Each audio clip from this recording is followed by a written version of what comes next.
We are live.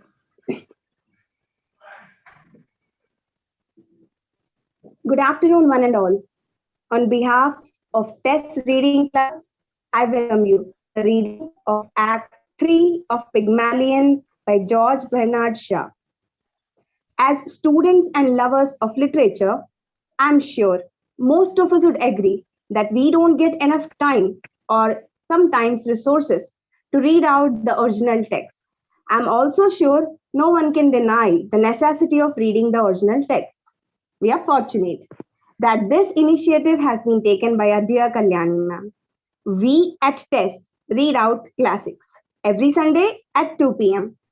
Trust me, dear friends, it's an amazing activity. By enacting the characters, reading out together, we get to know a lot of things that we usually miss while reading out the summaries. So, without further ado, let's get started. Over to Midhu, our narrator for today. Thank you for joining us, everyone. Act 3. It is Mrs. Higgins' at-home day. Nobody has yet arrived. Her drawing room in a flat on Chelsea Embankment has 3 windows looking on the river, and the ceiling is not so lofty as it would be in an older house of the same pretension. The windows are open, giving access to a balcony with flowers in pots. If you stand with your face to the windows, you have the fireplace on your left and the door in the right-hand wall close to the corner nearest the windows. Mrs. Higgins was brought up on Morris and Burne-Jones, and her room, which is very unlike her son's room in Wimpole Street, is not crowded with furniture and little tables and knickknacks. In the middle of the room, there is a big ottoman, and this, with the carpet, the Morris wallpapers, and the Morris chintz window curtains and brocade covers of the ottoman and its cushions, supply all the ornament, and are much too handsome to be hidden by odds and ends of useless things. A few good oil paintings from the exhibitions in the Grosvenor Gallery 30 years ago, the Burne-Jones, not the Whistler side of them, are on the walls. The only landscape is a Cecil Lawson on the scale of a Rubens. There is a portrait of Mrs. Higgins as she was when she defied fashion in her youth, in one of the beautiful Rosatian costumes, which, when caricatured by people who did not understand, led to the absurdities of popular aestheticism in the 1870s. In the corner, diagonally opposite the door, Mrs. Higgins, now over 60 and long past taking the trouble to dress out of the fashion, sits writing at an elegantly simple writing table with a bell button within reach of her hand. There is a Chippendale chair further back in the room between her and the window nearest her side. At the other side of the room, further forward, is an Elizabethan chair roughly carved in the taste of Inigo Jones. On the same side, a piano in a decorated case. The corner between the fireplace and the window is occupied by a divan cushioned in Morris chintz. It is between 4 and 5 in the afternoon. The door is opened violently, and Higgins enters with his hat on.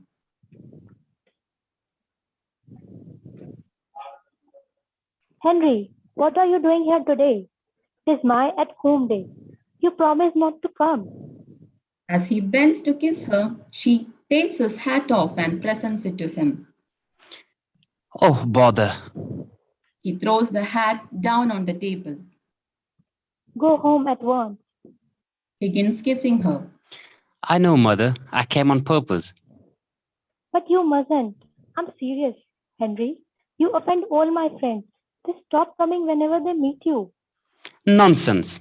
I know I have no small talk, but people don't mind. He sits on the settee. Oh, don't they? Small talk indeed. What about your last talk?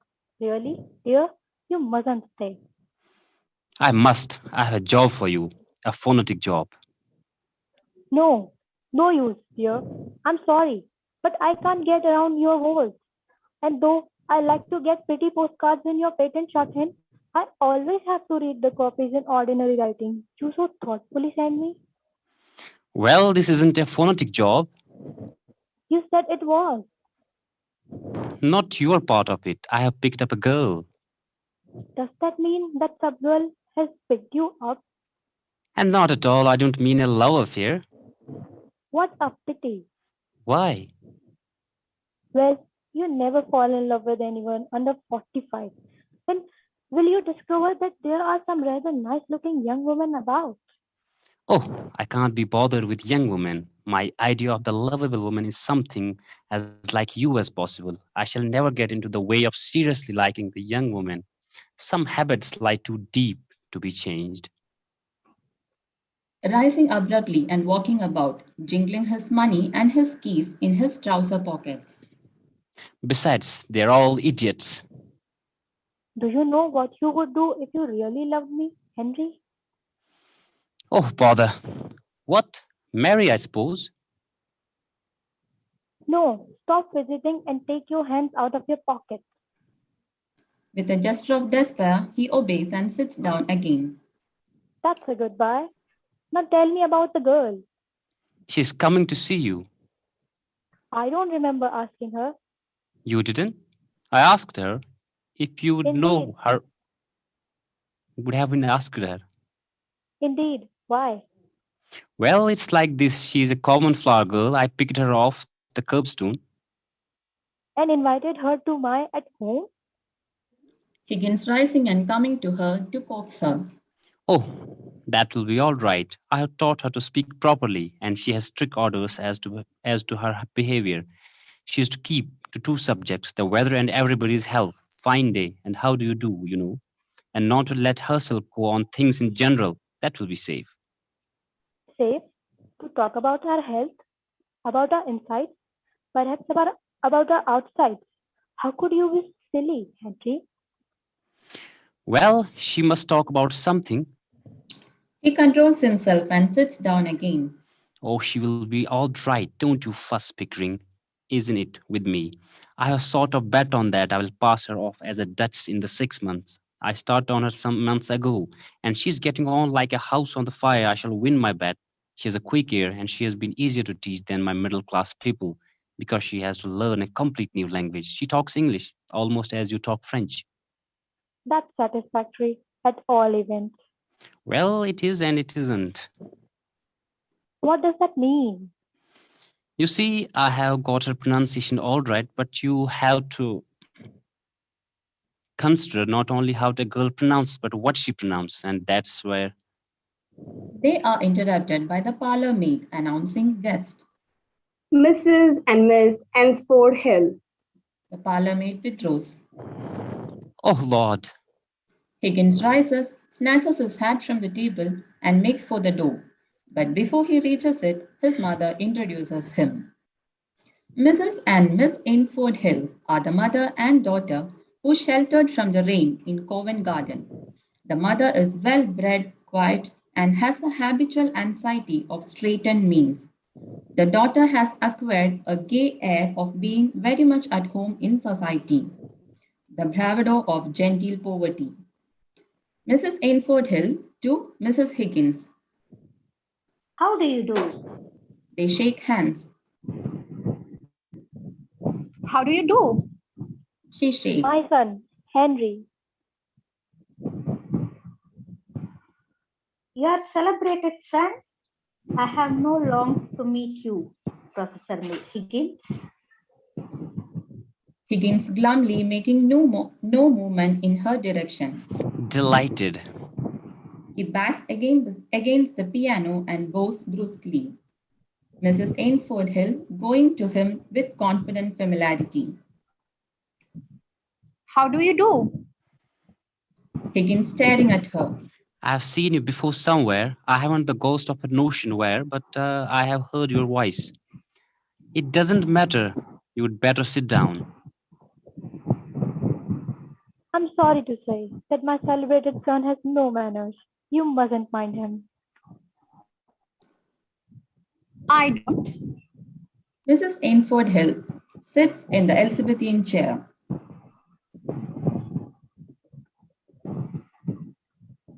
Not at all. She sits on the ottoman between her daughter and Mrs. Higgins, who has turned her chair away from the writing table. Oh, have I been rude? I didn't mean to be. Higgins goes to the central window through which, with his back to the company, he contemplates the river and the flowers in Battersea Park on the opposite bank as if they were a frozen desert. The parlour maid returns, ushering in Pickering. Colonel Pickering. She withdraws. How do you do, Mrs. Higgins? So glad you've come. Do you know Mrs. Ensipold Hill? Mrs. Ensipold Hill? Exchange of bows. The colonel brings the Chippendale chair a little forward between Mrs. Hill and Mrs. Higgins and sits down. Has Henry told you what we have come for? We were interrupted. Damn it. Oh, Henry, really? Are we in the way? Mrs. Higgins rising and making her sit down again. No. You couldn't have come more fortunately. We want you to meet a friend of ours. Yes, by George, we want 2 or 3 people. You will do as anybody else. The parlour maid returns, ushering Freddie. Mr. Ensford Hill.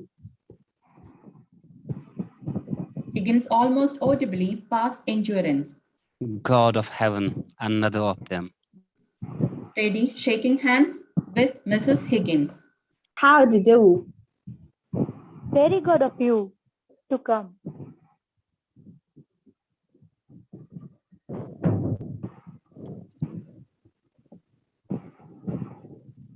How do you do, Colonel Pickering?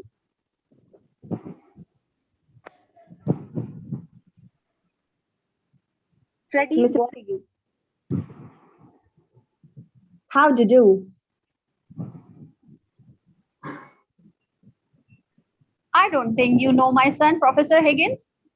Freddie, going How- to Higgins. How do you do? Higgins looking at him, much as if he were a pickpocket. I'll take my oath I have met you before somewhere. Where was it? I don't think so. It don't matter anyhow. Sit down. He shakes Freddie's hand and almost slings him on the ottoman with his face to the windows, then comes round to the other side of it. Well, here we are anyhow. Higgins sits down on the ottoman next Mrs. Ainsford Hill on her left. And now what the devil are we going to talk about until Eliza comes? Henry, you are the life and soul of the Royal Society stories. But really, you are rather trying on more commonplace occasions. Am I? Very sorry. I suppose I'm, haha. Miss Ainsford Hill, who considers Higgins quite eligible matrimonially. I sympathize. I haven't any small talk. If people would only be frank and say what they really think. Lord forbid. Mrs. Ainsford Hill taking up her daughter's cue. But why? What they think they ought to think is bad enough, Lord knows. But what they really think would break up the whole show. Do you suppose it would be really agreeable if I were to come out now with what I really think? Is it so very cynical? Cynical? Who the dickens said it was cynical? I mean, it wouldn't be decent. Oh, I'm sure you don't mean that, Mr. Higgins. You see, we're all savages, more or less. We're supposed to be civilized and cultured, to know all about poetry and philosophy and art and science and so on. But how many of us know even the meaning of these names? To Miss Hill. What do you know of poetry? To Mrs. Hill. What do you know of science? Indicating Freddie. What does he know of art or science or anything else? What the devil do you imagine I know of philosophy? Or of manners, Henry. The parlour maid opening the door. Miss Doolittle. And she withdraws. Higgins rising hastily and running to Mrs. Higgins. Here she is, mother. He stands on tiptoe and makes signs over his mother's head to Eliza to indicate to her which lady is her hostess. Eliza, who is exquisitely dressed, produces an impression of such remarkable distinction and beauty as she enters that they all rise, quite flustered. Guided by Higgins' signals, she comes to Mrs. Higgins with studied grace. Liza speaking with pedantic correctness of pronunciation and great beauty of tone. How do you do, Mrs. Higgins told me I might come. Quite right. I'm very glad indeed to see you. Pickering, how do you do, Mrs. Doolittle? Liza shaking hands with him. Colonel Pickering, is it not? I feel sure we have met before, Miss Doolittle. I remember your eyes. How do you She sits, do? she sits down on the ottoman gracefully in the place just left vacant by Higgins. Mrs. Ainsford Hill introducing. My daughter Clara. How do you do? How do you do? She sits down on the ottoman beside Eliza, devouring her with her eyes. Freddie coming to their side of the ottoman. I've certainly had the pleasure. Mrs. Ainsford Hill introducing. My son Freddie. How do you do? Freddie bows and sits down in the Elizabethan chair, infatuated. But George, yes, it all come back to me. They stare at him. Covent Garden. What a damn thing. Henry, please, He is about to sit on the edge of the table.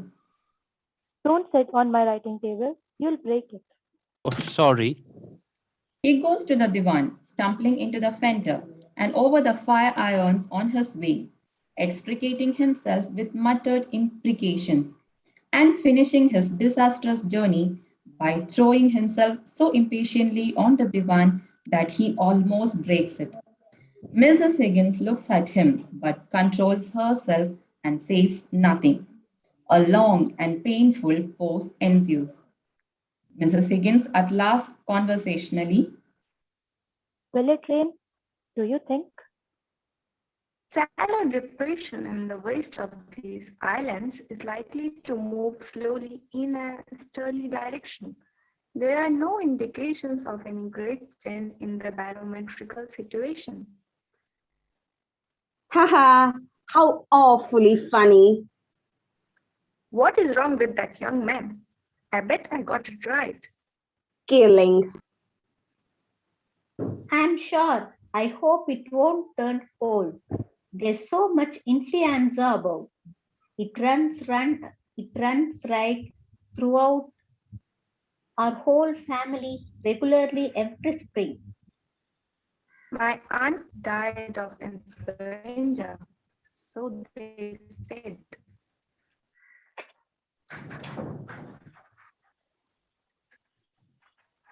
But it's my belief they done the old woman in. Done her in? Yes. Lord love. Why should she die of influenza? Why should she die of influenza?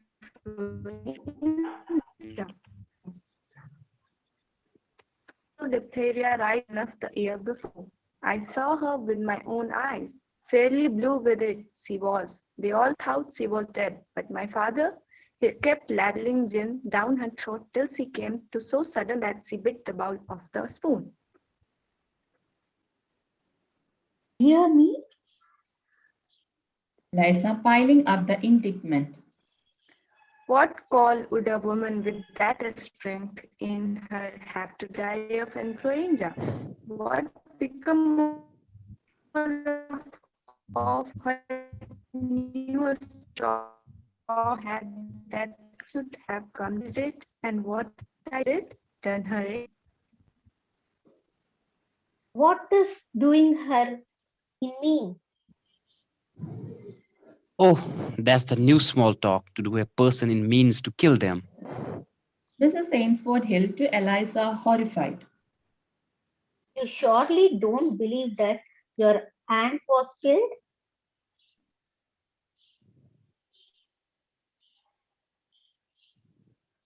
Do I not? Then she lived. Then she lived.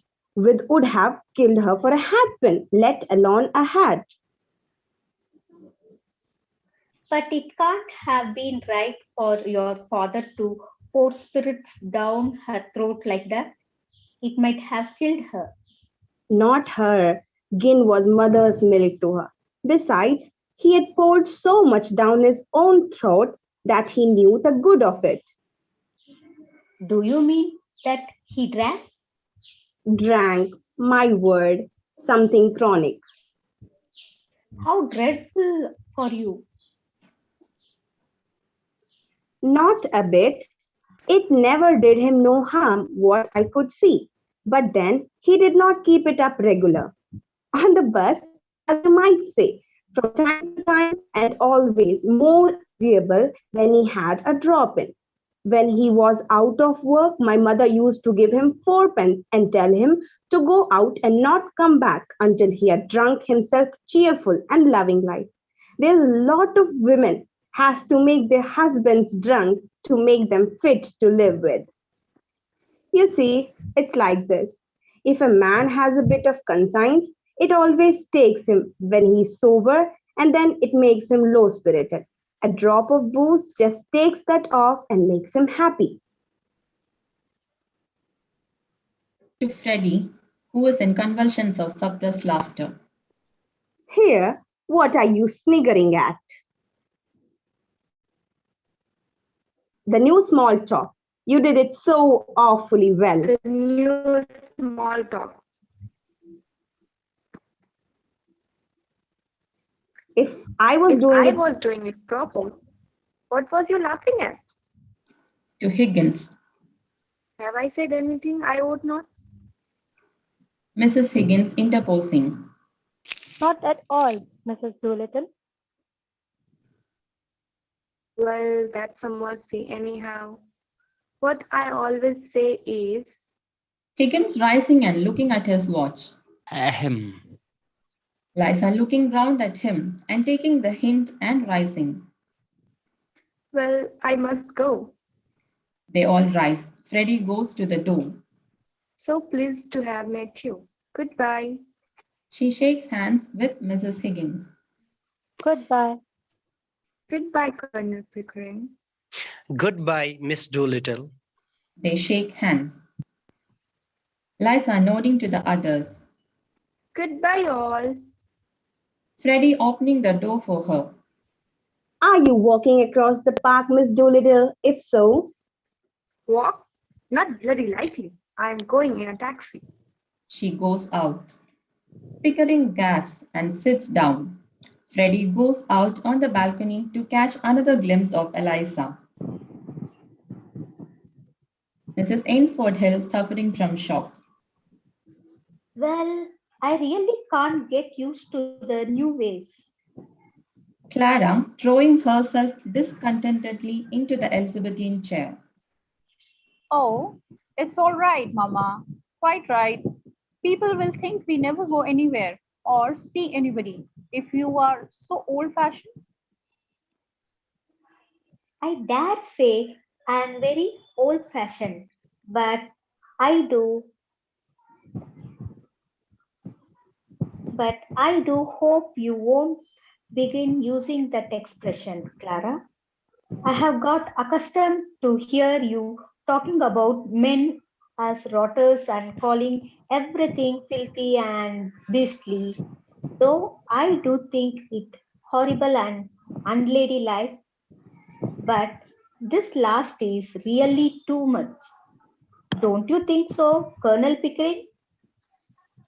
Don't ask me. I have been away in India for several years and manners have changed so much that I sometimes don't know whether I am at a respectable dinner table or in a ship's forecastle. It's all a matter of habit.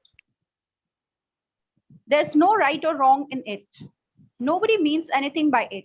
And it's so quaint and gives such a smart emphasis to things that are not in themselves very witty. I find the new small talk delightful and quite innocent. Mrs. Well, Ainsford Hill after rising. that, after that, I think it's time for us to go. Pickering and Higgins rise. Clara rising. Oh, yes, we have 3 at homes to go to still. Goodbye, Mrs. Higgins. Goodbye, Colonel Pickering. Goodbye, Professor Higgins. Higgins coming grimly at her from the divan and accompanying her to the door. Goodbye. Be sure you try on that small talk at the 3 at homes. Don't be nervous about it. Pitch it in strong. I will. Goodbye. Such nonsense. All this early Victorian prudery. Such a damn nonsense. Such bloody nonsense. Clara, Clara goes out radiant, conscious of being thoroughly up to date, and is heard descending the stairs in a stream of silvery laughter.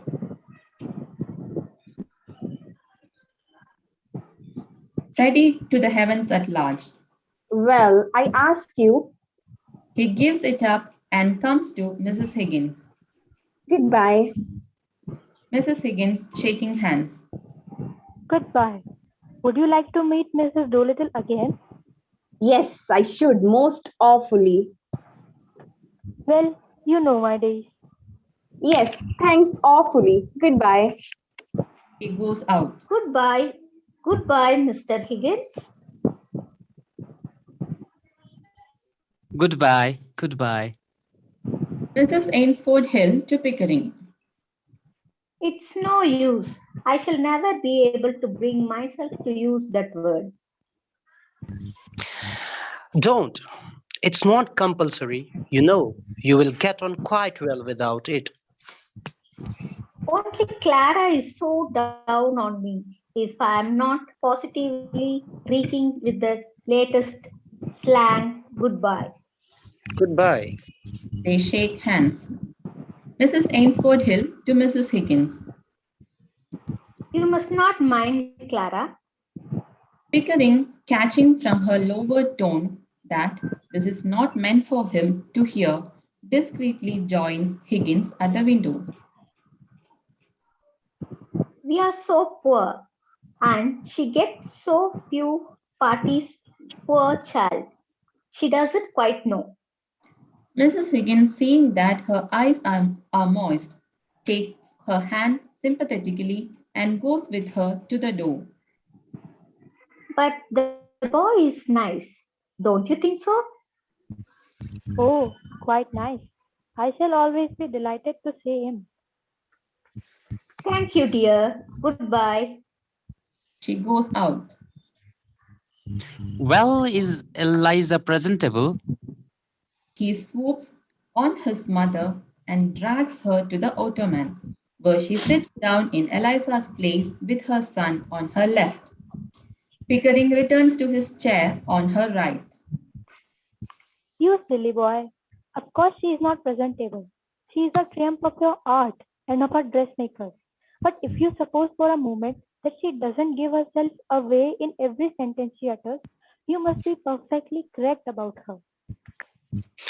But don't you think something might be done?